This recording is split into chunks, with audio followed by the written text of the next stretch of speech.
Et on parle avec plaisir de politique avec Stéphanie Touga, analyste politique et également directrice en relations gouvernementales chez TAC. Salut. Salut Véronique. Alors oui, on revient bien entendu sur sa clique. Là. Hier, M. Bonnardel, on l'a écouté. C'était long quand même comme témoignage. 4 heures. Ouais. Qu'est-ce que tu en as pensé? Est-ce qu'il était sincère? Ben écoute, 4 heures où essentiellement il a tenu la ligne qu'il a tenue tout le printemps dernier. C'est-à-dire qu'il a plaidé l'ignorance. Il a dit, oui, là, quand je regarde avec mes yeux d'aujourd'hui, là, je le paraphrase, quand je regarde avec mes yeux d'aujourd'hui, en effet, ce que je constate, c'est qu'il y a eu des dépassements de coûts, il y a eu des erreurs qui ont été commises, de l'information qui a, de manière inadéquate qui a été transmise, mais moi, je savais rien. Donc, moi, ce que je retiens, là, c'est que lui veut prendre le plus grand bras de distance possible avec cette crise-là.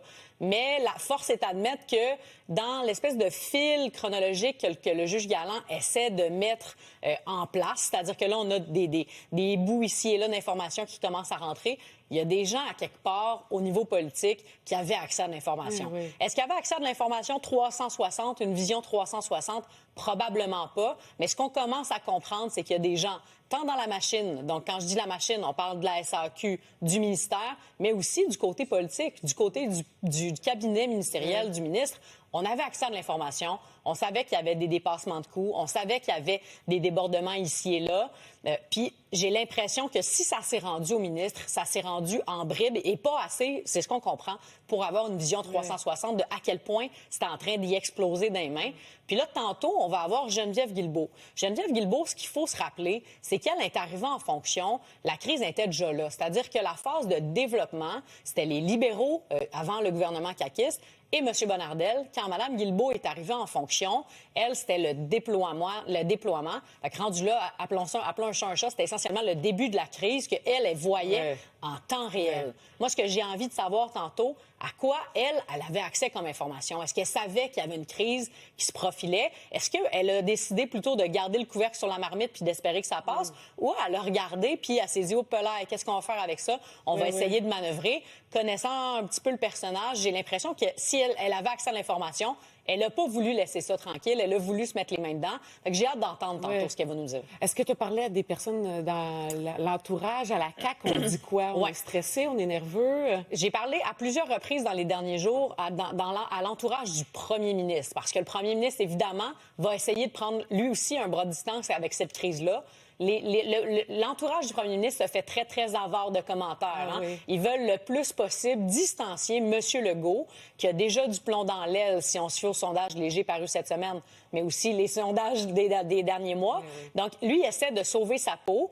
Puis, j'ai l'impression que Geneviève Guilbeault et M. Bonnardel, ce qu'ils doivent retenir là, en marge de leurs commentaires et de leur passage à la commission Galland, ils jouent un peu leur avenir politique. Si M. Legault considère que le témoignage, comme la population par ailleurs, c'est pas assez convaincant.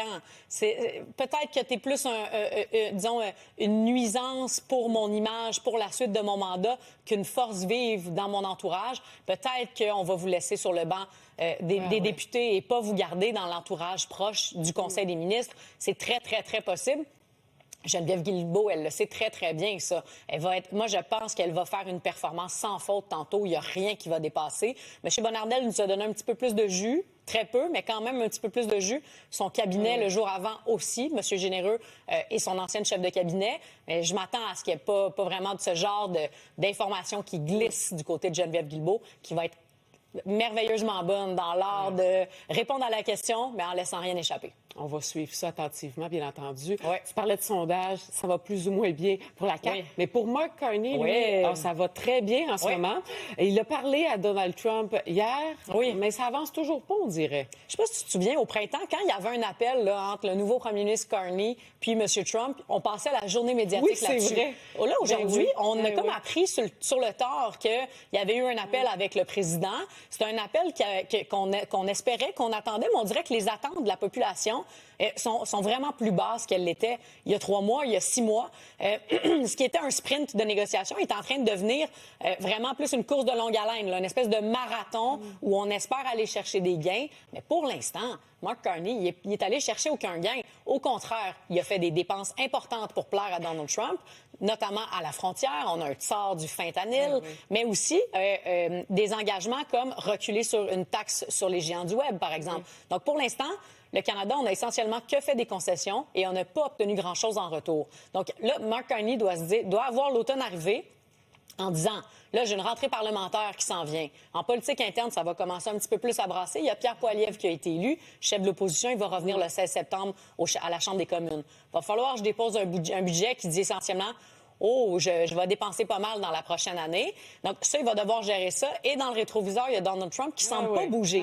Donc, il va falloir qu'il règle d'un côté ou de l'autre. Soit en politique interne... Est-ce que la ligne de miel va continuer ou pas? C'est la question. Pour moi, ça, c'est la bonne question. Je pense que Mark Carney, pour l'instant, il a su bien surfer sur cette lune de miel-là. Mais là, la population, à un moment donné, va demander des gains. On va s'attendre à des résultats. Tu nous as dit que tu étais l'adulte dans la pièce pour parler de Donald Trump. Tu nous as dit que tu étais l'adulte dans la pièce pour bien gérer les finances publiques, régler des enjeux économiques. Vas-y, là, prouve-le. Stéphanie Touga, toujours un plaisir. Bonne fin de semaine. Merci, toi aussi.